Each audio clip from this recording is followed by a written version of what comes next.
ہو رہا ہے اس کی مذمت کرنا ہے.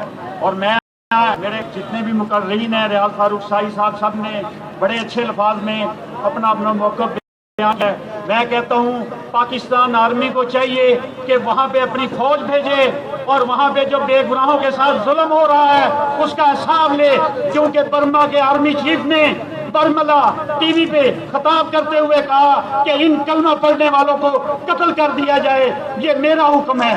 تو ہم اپنے پاکستان اور حکومت پاکستان سے یہ مطالبہ کرتے ہیں کہ وہاں پہ جو ظلم و ستم ہو رہا ہے اس کے خلاف آواز بلند نہ کرے، وہاں پہ پریکٹیکلی کام کر کے دکھائے.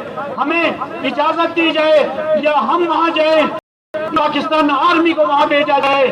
ہم جنرل راحیل شریف سے بھی مطالبہ کرتے ہیں کہ وہ اقوام متحدہ سے اور دوسری فوج، اپنی فوج کے ذریعے، یہ 36 ممالک کی فوج کس کام آئے گی جو کلمہ حق کے لیے آواز بلند کریں. میری آپ سے دعا ہے، اللہ تعالیٰ سے دعا ہے کہ وہاں پہ جو کتے یہ کام کر رہے ہیں اللہ ان کو نیست و نابود کرے. میں آپ سے خطاب دے رہا ہوں تحریک تحفظ انسانیت کے ممبر کو انتہائی مخالفات سے اپنے خطاب کو ختم کریں. ملک عبد الروشن